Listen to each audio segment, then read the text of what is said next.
जय माँ पद्मावती, जय भैरवनाथ। कृष्णगिरी पार्श्व पद्मावती शक्तिपीठ तीर्थधाम में जून 11 तारीख से अगस्त 19 तारीख तक लगातार 68 दिवसीय महायज्ञ की आयोजन की गई है। इस यज्ञ से सभी देवताओं की प्रसन्नता की प्राप्ति, भक्तजनों के दुख संकट कष्टों से निवृत्ति और सर्व मंगल से लोक क्षेम लोक कल्याण, सभी लोगों के मंगल का, पूरे विश्व कल्याण के संकल्प से ये यज्ञ यहाँ पर आयोजित हो रहा है, जिसमें हजारों किलो घी, हजारों किलो मेवे, औषधि और यज्ञ सामग्री होनी जाएगी। और इस पवित्र पावन यज्ञ में श्री महागणपति देवता का यज्ञ, रुद्र यज्ञ, भगवती का यज्ञ, पद्मावती माता का यज्ञ, भैरव देव का यज्ञ, महालक्ष्मी माता का यज्ञ और सभी उपदेवता, नवग्रह देवता, दस्तिकपाल देवता, वास्तु देवता, कुल देवता, इष्ट देवता आदि समस्त देवताओं का यज्ञ हर दिन निरंतर 4.5 घंटे तक काशी से आए हुए विद्वान 11 पंडित रोज इस यज्ञ को संपन्न करेंगे और हमारे मार्गदर्शन में, हमारे सानिध्य में ये यज्ञ सभी भक्तों के मंगल सुख शांति के लिए आयोजित है। आप अपने गांव के किसी भी दुकान से यज्ञ सामग्री, मेवा, शुद्ध देसी गाय का घी खरीदकर अपने हाथ में उस वस्तु को लेकर अपना नाम, राशि, नक्षत्र, गांव और अपनी इच्छित कामना का संकल्प करके दिए गए पोस्टल एड्रेस पर इसको पोस्ट कर सकते हैं। अमेज़न में भेजने से आप संकल्प नहीं कर पाएंगे, ऑनलाइन में वो खुद भेज देते हैं, इसलिए खुद किसी दुकान में जाके खरीदें और खरीदने के बाद उस वस्तु को हाथ में लेके अपनी इच्छित कामना, मनोरथ को संकल्प करके फिर तीर्थधाम के एड्रेस पर पोस्ट कर दें, तो आपके नाम, राशि, गांव और इच्छित कामना से संकल्पित ये वस्तु यहाँ पर यज्ञ के दिनों में लगातार आहुति में अर्पित की जाएगी। और ध्यान रखें कि आपको क्या क्या सामग्री बेचने की सुविधा है, वो बेच सकते हैं। शुद्ध देसी गाय का घी बेचना सबसे उत्तम काम है, क्योंकि घी हर देवता के आहुति में पड़ेगी। सभी देवताओं के अलग अलग आहुति सामग्री रहेगी। जैसे भैरव देव की आहुति होती है तो इमरती, काले उड़द के वड़े, पूड़ी, लावा और ऐसे चीज़ों से यहाँ पर आहुति होती है।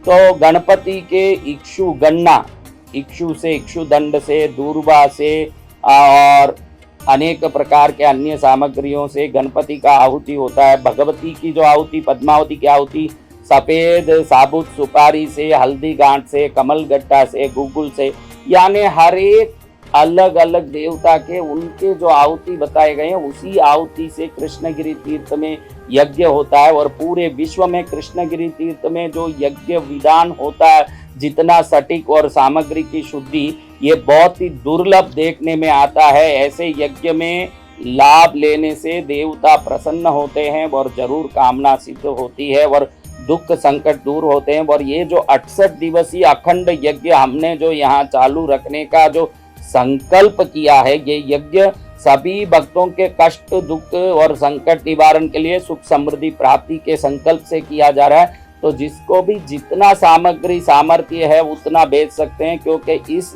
यज्ञ विधान में करीब 6000 किलो घी और करीब 15,000 किलो औषधि, मेवे और सामग्री हम यहाँ पर डालने की भावना रख रहे हैं। आप जितना भी भेजेंगे 100 ग्राम से लेके 100 किलो तक आपका पुण्य बढ़ेगा। इसमें शुद्ध गाय के घी का महत्व बहुत विशेष है, क्योंकि मैंने पहले बताया हर देवताओं के अलग अलग सामग्री से आहुति पड़ती है, लेकिन घी तो समान रूप से सभी देवताओं के आहुति में पड़ती है। हर देवता को प्रसन्न करना हो तो घी सबसे अच्छा माध्यम है। आप शुद्ध देसी गाय का घी भेजेंगे तो जरूर ये यज्ञ सामग्री में मिश्रित करके हम इस आहुति में डलवाएंगे।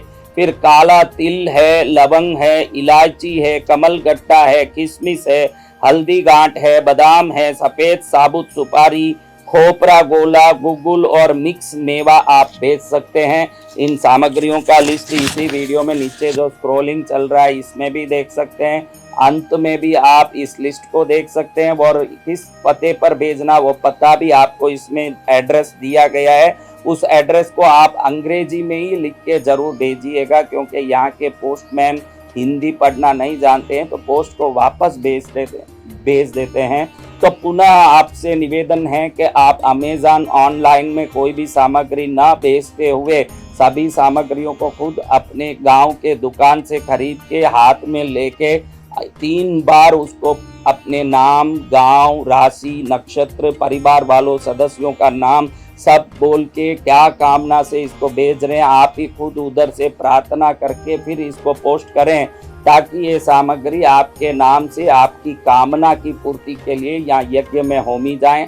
सभी भक्तों के दुख, संकट, कष्ट निवारण और सुख समृद्धि के लिए संकल्पित ये यज्ञ में आप सब बढ़ चढ़ के लाभ लें और आपके सामग्रियों से आपकी मनोकामना पूर्ण हो, ये भावना करते हुए जिस यज्ञ से द्रुपद राजा ने द्रौपदी को प्रकट किया, द्रुपद राजा की संकल्प थी कि अर्जुन को विवाह करके दे सकूं, ऐसी मुझे एक पुत्री चाहिए, और उसी संकल्प को रख के द्रुपद राजा ने यज्ञ किया और अग्नि में द्रौपदी माता प्रकट हुई और उन्हीं को अर्जुन के साथ विवाह कराया। और परीक्षित राजा को जब सर्प ने डसा तो जन्मेजय ने सोचा कि मेरे पिता को जिन सर्पों ने डसा वो सर्प जाति नहीं रहना चाहिए, और सर्प सत्र का महायज्ञ करके उस यज्ञ के आकर्षण से सर्पों को ला के अग्नि में झोंक के भस्म करते रहे। और अंत में तक्षक नाग ने देखा कि मुझे भी भस्म कर देंगे, तो वो इंद्र के शरण में गए।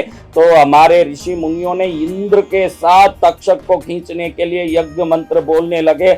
इंद्र खुद आकर्षित होकर यज्ञ की तरफ आने लगे, घबरा गए कि कहीं मुझे भी झोंक न दें इस अग्नि में।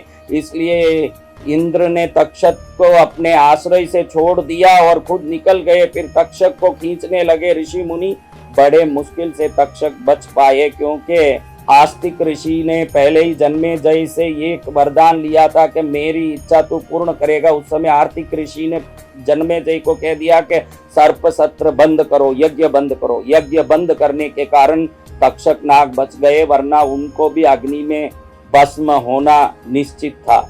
इसलिए ये यज्ञ सब निश्चित किसी न किसी प्रकार से संकट मिटाने वाले, कष्ट मिटाने वाले, दुख मिटाने वाले बनते हैं। राम, लक्ष्मण, भरत, शत्रुघ्न भी इसी यज्ञ से प्रकट यज्ञ पुरुष के द्वारा दिए गए खीर को पी के ही कैकेयी, कौशल्या, सुमित्रा आदि माताओं के द्वारा प्रकट हुए।